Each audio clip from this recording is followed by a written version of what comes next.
დღეს ხალხი გამოდის ქუჩაში და ყვირის იმას, რომ ჩვენ გვინდა ევროპაში, ჩვენ გვინდა ამერიკაში.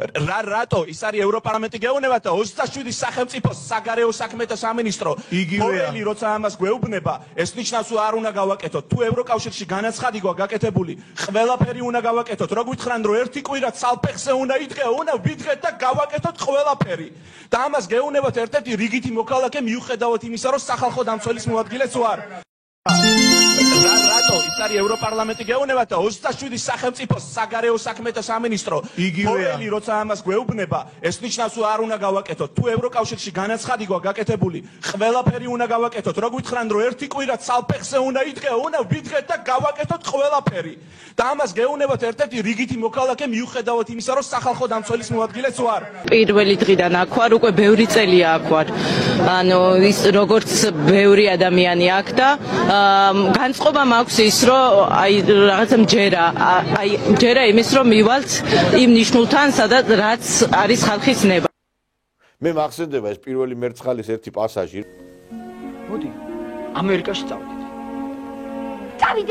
წავიდეთ დიახ ამათ გონიათ რა ესე დებასურვილზე არის ყველაფერი აგებული დღეს აი რაღაც გარკვეული სამეცნიერო წრეები არსებობს რაღაც გარკვეული სადისკუსიო კლუბები და ერთხელ დამაინტერესა რაზე იყო მშელობა ახალგაზრდა გოგონა გამოდის და ლაპარაკობს აი რაზე არის მისი სალექციო კურსი აზროვნების აკადემია გთავაზობთ სოფლიო ლიტერატურის კურსს ამ კურსის ფარგლებში მეწილად ხვდა წავიკითხო 5 ლექცია ვიწყებთ რომაული ლიტერატურიდან და მოვდივართ თომას მანამდე ეხლა კონკრეტულად რა 5 ლექცია ეს ლექციებია ვერგილიუსის ენეიდა, შემდეგ სერვანტესის დონ კიხოტი, გერმანული რომანტიზმი, დოსტოევსკის შემოქმედება და თომას მანის ჯადოსნური მთა. ვერგილიუსის სახით საქმე გვყავს პოეტთან, რომელიც უმღერის მომავალს. მისი ნაწარმოებიც ენეიდა არის აღბეჭდილი მთლიანად მომავლითა და მომავლის იდეით. რაც შეეხება სერვანტესის დონ კიხოტს, მან აქ აღწერა ადამიანი, რომელიც თავისი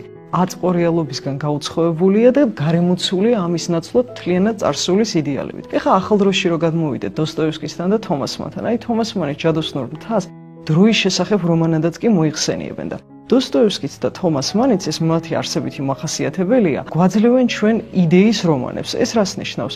ანუ მათ რომანებში მთავარი არის იდეა.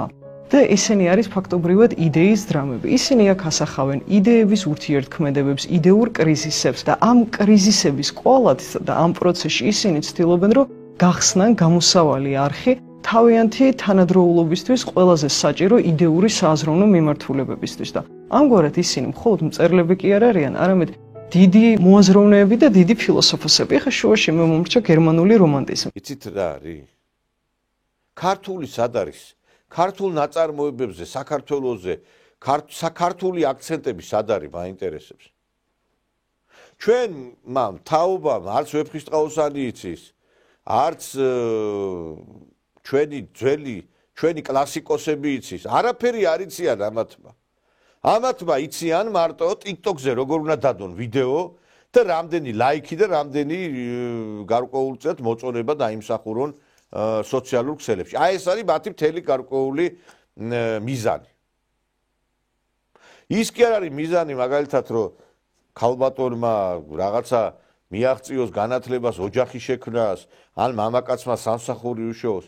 აი მე მეწოდება ის ახალგაზრდა წვილი ცოლქმარი რომელიც წავიდა უცხოეთში შრომობს, წვალობს რაღაცა აქით ფულს აგზავნის, უნდა რომ შვილები აღზარდოს და შემდგომ ეს შვილებს დის ბებია ბაბუა და იზრდებიან ესენ იმ საზოგადოებაში, რომლებიც არ არიან იმ იდეალების, იმ ოჯახური ტრადიციების გაგრძელებლები, რომლებშიც თვითონ ეს თაობა გაიზარდა, რომელსაც ეს შვილები ყავთ. და ჩვენ ასე ქართულ სახელმწიფოს ვერ ავაშენებთ. მე მაინტერესებს მინდა მივმართო მამან და მამათ. აი თქვენ თუ თქვენი შვილები არ იქნებიან ქართველები, არ იქნებიან ეროვნულად მოაზროვნეები, რა თქინათ ეგეთი ქონება, რა თქინათ ეგეთიავლადიდება მაინტერესებთ. აი ხლა კეთილი შურით მშურს, როგორი ახალგაზრდობა იზრდება, მაგალითად იმ ქვეყნებში, სადაც არის ტრადიციები შენარჩუნებული, სადაც არის შენარჩუნებული რელიგია. ჩვენ თითქოს ვიძახით, რომ აი ჩვენ ვართ ღვთისმშობლის წინხვედრი ქვეყანა, რომ ჩვენ ვართ ჩვენი ეკლესიის და ჩვენი პატრიარქის ერთგულები.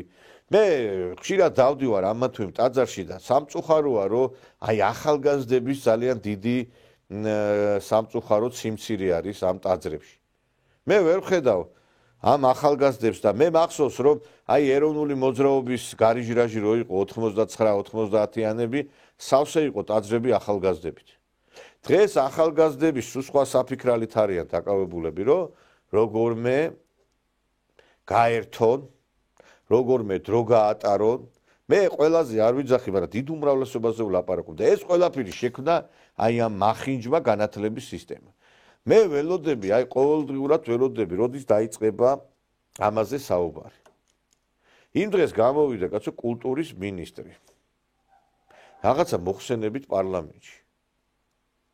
და ესე იგი აი რაღაცა 5 წინადადებაში 1-20 ჯერ იხმარა უცხოური სიტყვა. ეს ეხლა საქართველოს კულტურის მინისტრი არის? პირველად ნახავთ სათვალით, იმიტომ რომ აქამდე სპიჩებს ყოველთვის ზეპირად ვამბობ. ეს ძალიან მნიშვნელოვანია განგრძობითი, როგორ არის, long life learning-ის კუთხით, ყველასთან თანამშრომლობთ stakeholder-ები, ვინც ყავს დარგში, ვატნოზა და დაგააპდეიტებ. ეხლა აი, როდესაც გამოდიხარ საქართველოს კულტურის მინისტრი და ერთ წინადადებაში 10 უცხოურ სიტყვას ხმარობ, ეს ნორმალურია, მეგობრებო? ვერ გავიგე რა გინდა ეხა ბაგითი რომ ხაზი გაუსვა რომ ინგლისური იცი და ძალიან პრადვიდუტი ხარ შენ? მე მინდა ერთი რამე გითხრათ მეგობრებო. ჩვენი ქვეყანა დაღუპა მლიქნელობამ, დაღუპა იმან რომ ვინმეს ვასიამოვნოს, ოღონდ ვინმეს რამე არ რაღაცა გავანაწყენოს აი ამ დოგმამ, რომ ჩვენ არ ვამბობთ სიმართლეს, რაც არის საზოგადოებაში. არ ვამბობთ იმას, რა პრობლემებიც არის. ეხლა აი ამ ინგლისურზე გამახსენდა, ძალიან ლამაზად ღეროდა რამდენიმე ახალგაზრდა რუსთაველის რაღაცა პროსპექტზე ერთ-ერთ შენობასთან. მე ამ ახალგაზრდებს არ ვიშ და აი კომენტარებში ნახე, რომ როგორ კარგად ღერს. კარგია, ძვირფასებო, მეგობრებო, რომ ინგლისური იცით, ინგლისურად ღერით. Cries a chariot in the morning glory. I'm getting ready for the judgment day, my Lord, my Lord. Oh yeah, oh yeah, oh yeah. I'm ready for the chariot 'cause I'm ready to go. Now I cry, running the chariot to see my Lord.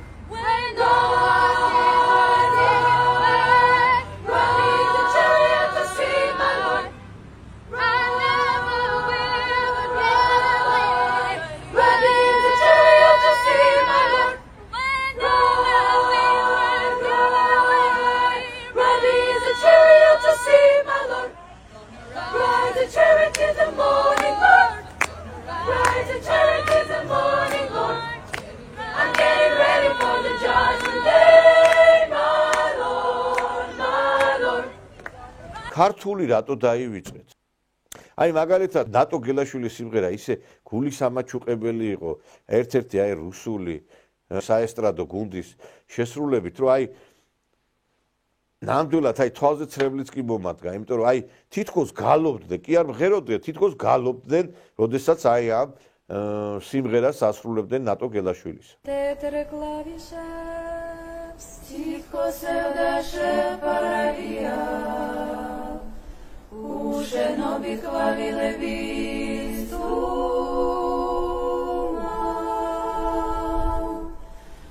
molodinva vela perišća čuma, izmis holad hvalile bistunkva.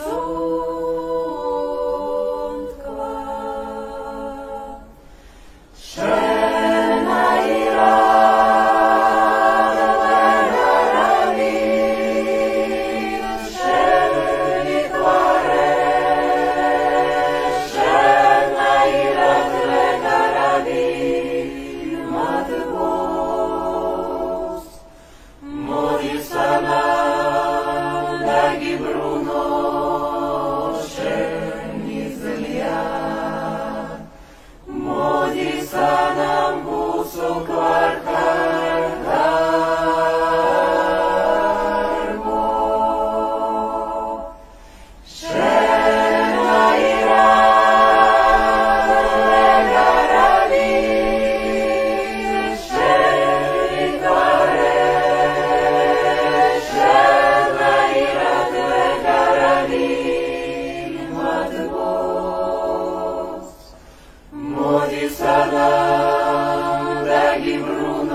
მაინტერესებს რუსებმა რატო უნდა სცენ პატივი უფრო მეტად ქართულ სიმღერას? რატო უნდა სცეს პატივი გადამთიელმა შენს კულტურას, შენს ხელოვნებას? ინახა საფრანგეთში ხიტად იქცა ერთ-ერთი მომღერლის მიერ შესრულებული, გარემიქსებული, რაღაც აჭარული მოტივებზე სიმღერა და მთელი საფრანგეთი ამას ღერის. და ჩვენთან ახალგაზრდობას ეცოდვილება რაღაცნაირად ეხამუშება ქართულად სიმღერა. დღეს სადმე თუ შეხვალ კლუბში იქნება, სადმე იქნება, გასართობი ცენტრი იქნება, ყველგან ინგლისურ ენაზეა სიმღერა. აი ხა ერთ რამეს დავაკვირდი, ქობულეთში რო ჩამოდიან. აი მაგალითად სომხები ქირაობენ ძირითადად ძალიან ბევრ რესტორნებს და კლუბებს. სომხური სიმღერის გარდა არაფერი არ გამოდის იქიდან. და ჩვენ ვერ გავიგე, მაინტერესებს ჩვენ ვიზე ნაკლები ენა გვაქვს. ქართული ენაზე ლამაზი, ქართული ენაზე, რა ვიცი, ტკბილი რამე არსებობს ამ ქვეყანაზე? და იმიტომაც გაიზარდა ეს თაობა ესეთი. არც ენა, არც კულტურა, არც სიმღერა, არაფერი ქართული არ არის აქ.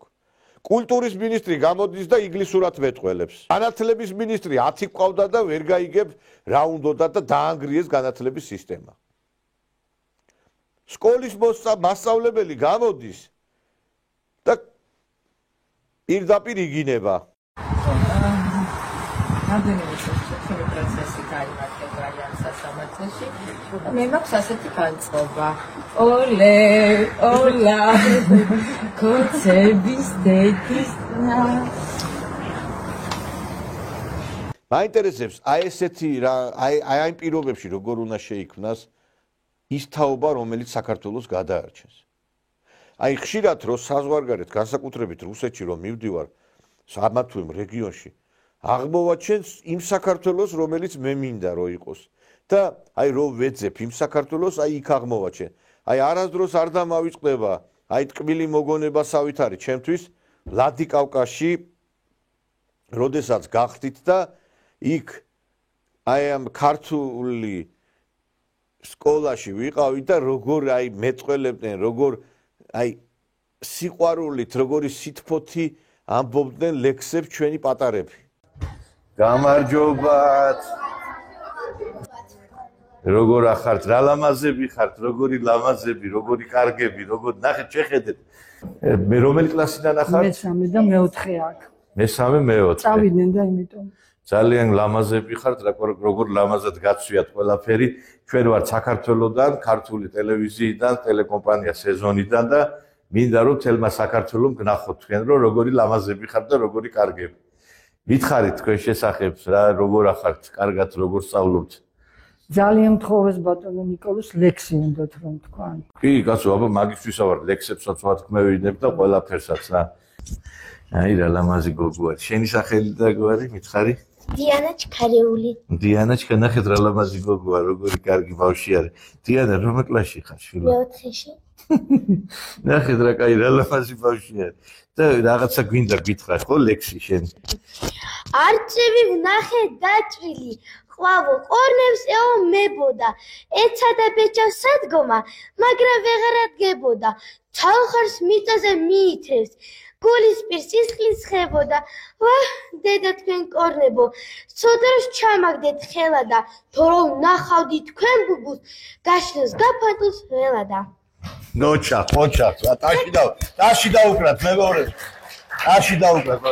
ხოჩა, კიდე რა გინდოდა რა მითხარი? კიდე ერთი. მიდი, მითხარი აბა. მე ისეც ქართულს რა უთხრა ისეც ამხანაგ, ვინც ვერ ახერხებს ქართულად, წერას, კითხვას და ლაპარაკს. გაიხარე, რა კარგი ბავშვი. აი, ნახეთ რა მაგარი ბავშვები არის. რიგში დგას, აი ბავშვებს უნდა თქვენი სახელი და მარია კამბოლო. მარია კამბოლო, ხო. აი გითხრა. საქართველოდან ხარ? საიდან ხარ? გორიდან? ხარი აბა ლექსი აბა რას გეტყვი? შენი ჩახუტება ყველაზე ტკბილი არ მიყვარს, როცა ვერ გხედავ დედა, შენი გულისკენაც თითქოს ადვილია, მინდა მომეფერო დედა. დღე და ღამ ფუსფუსებ, დღე და ღამ ხარს მიჭე, როგორ არიღრები ნეტა. შენი გულის ტკენაც თითქოს ადვილია, მინდა მომეფერო დედა. ძალიან მაგარი ბავშვებია. აი დიდი მადლობა მე მინდა უთხრა ყველას თითეულ პედაგოგს, ქალბატონ მანანას, ხვედით დამსახურება. პედაგოგით რა მინდათ რომ თქვენ მოგწადით თქვენ. თქვენი სახე ინდომარი? ნაირა ბაზალი. ნაირა ბაზალი. ნაირა ბაზალი, აი თქვენი დამსახურება. ქალბატონი ნაირა არის ამ კლასის დამრიგებელი. და აი გითხარით ესეთი კაი ბავშვები როგორ ჩამოაყალიბეთ აი გიждდები როგორი კარგად იციან ეს ლექსები როგორ რაღაცა მეტყველებაც როგორ აქვს გითხარით აი ჩვენი მუშაობით ჩამოვაყალიბეთ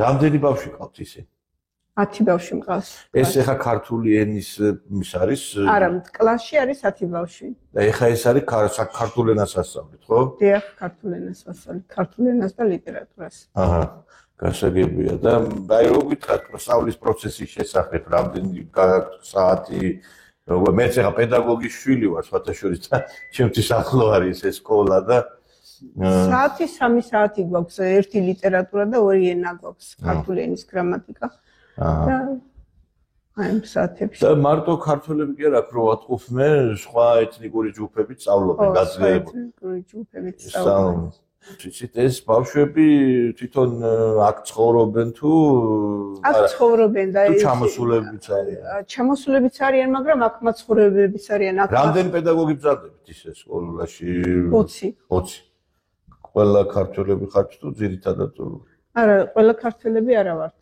რამდენიმე ქართველია და აჰა სხვა ეროვნების ესე სუფთად ესე ამაზად როგორ აგავთ მოვლილი ყველაფერი ძალიან მიგვეს რა ისე რამდენი სკოლა აქვს ვლადიკაუკაში 50-მდე მე მინდა მადლობა გითხრათ ქალბატონო აი ესეთი ლამაზი ბავშვების აღზრდისათვის და მე მინდა мадლობა გითხრათ ბავშვებო ესე я хочу поблагодарить вас наверное вы все знаете грузинский поблагодарить вас что вы красивые вот хорошие обнимаю целую вас и я хочу чтобы вы такие остались и хочу что передать привет из Грузии и вас любят из Грузии и обожают და ეხა შედი თქვენ თბილისში ან სადღაც ბათუმში თუ ქუთაისში რომელიმე სკოლაში და მასწავლებელი გამოიყვანს ბავშვს და ქართულად კი არ წააკითხებს ლექს, ინგლისურად, ფრანგულად. და მე ეტყვის, უი, გაკარგი გოგო ხარ, ეს ქართული ენა ვერ გავიგე, წამოსარტყმელია, მაინტერესებს. ან კიდე ამ ბავშვებს რო უშვებთ ამ უცხოეთში სასწავლებლად. მაინტერესებს, იცით, ზუსტი და საბუნებისმეტყველო საგნებთან მიმართებით რო წავიდეს ბავშვები და სასწავლებლად გასაგებია, მაგრამ სხვა სპეციალიზაციების განხრით რომ მიდიან იქ რამე ჩვენ ქვეყანას რამე შემატეს რა რითი დაბრუნდნენ აქ ამ საქართველოში აი იმის მაგივრად დისკუსია იყოს ქვეყანაში აი ამ პრობლემებზე გადართავ ცეკვავენ ვარსკვლავები მღერიან ვარსკვლავები ხუმრობენ ვარსკვლავები რაღაცა ტინგიცი აქით იქით და თან არაფერი რო ახალი არ იქნება ძველ მოტივებზეა ყველაფერი გარემიქსებული რამე სადმე ბოლოს თქვენ გინახიათ რომელიმე ქართული სიმღერა რომელიც შეიქმნა ამ პერიოდში კარგი რომელიმე ქართული ცეკვა რომელიმე ქართული ფილმი შექმნა ყველაფერი არის ძველი იმ ძველი აი საბჭოთა ეპოქაში შექმნილი შავბნელ ეპოქაში და აიხლა 25 თებერვალი იყო რამდენიმე დღის წინ. და ჩვენ როდესაც საუბრობდით იმის შესახებ, რომ აი ამ გასაბჭოების პირობებში საქართველოს უფრო მეტი სარგებელი მიიღო, ვიდრე აი დამოუკიდებელი რო გახდაო, ეს ბავშვი ბევრს მოხდა ცუდად ყურში. ჩვენი ტელეკომპანიის გარდა ალბათ არც ერთი ტელეკომპანია არ დაუთმობს ეთერში იმას იმ ფილმს, რა ფილმისაც ჩვენ ადრეც დაგვითმია და ეხლაც დაუთმობთ დროს. იმიტომ რომ დღეს თითქმის ყველა ტელევიზია საქართველოში მოსახლეობას ატყუებს. ჩვენ ხო ვიცახით რომ აი რუსეთთან ურთიერთობაში ჩვენ ვიყავით მონები, როცა ცუდად ვიყავით და აი როცა გადავაგდეთ ეგუღელი, მერე კარგად ცხოვრობდით. რატო ხდებოდა მაშინ, რომ იმ დროს კარგად ცხოვრობდა, იმ დროს ფაბრიკა ქარხნები აშენდა და იმ დამოუკიდებლობის მერე ყველაფერი გაგვანადგურებინა დასავლეთმა. დასავლეთმა გითხრა ჩვენ ფლოტი რა თქიდა, ჯარი რა თქიდა, ფაბრიკა რა თქიდა, ქარხანა რა თქიდა, მე მოგვარაგებ ყველაფერს. და მაინც ესე იგი ვინც დაგეხმარა, ვინც აღაღორძინა, იმას აგინებ კაცო. როდის იყო მონას უშენებდნენ ქარხანას, მონას აძლევდნენ ფულს. როდის იყო ეს სადმე გაგონილა? შენ მონა აღარ ახარ მაშინ. და მონობას რატო ეძახით იმ პერიოდს? და მონობაში ვართ ეხლა ჩვენ. და მე ვფიქრობ, რომ აი ამაზე უნდა დავფიქრდეთ. აი ხა იმ დღეს დონალდ ტრამპი გამოვიდა, ძალიან კარგია, მე სიამოვნა. ლოცვით დაიწყო მან ერთ-ერთი შეხვედრა თავის გუნდის წევრებთან. Father, we thank you for this awesome privilege, Father, to be in your presence. God, thank you that you've allowed us to see this day. The Bible says that your mercies are new every morning. And Father God, we give you the glory and the honor. Thank you, God, for President Trump, Father, for appointing us. Father God, thank you for anointing us to do this job. Father, we pray you'll give the president, the vice president wisdom, Father God, as they lead. Father, I pray for all of my colleagues that are here around the table and in this room. Lord God, we pray that we would lead with a righteous clarity.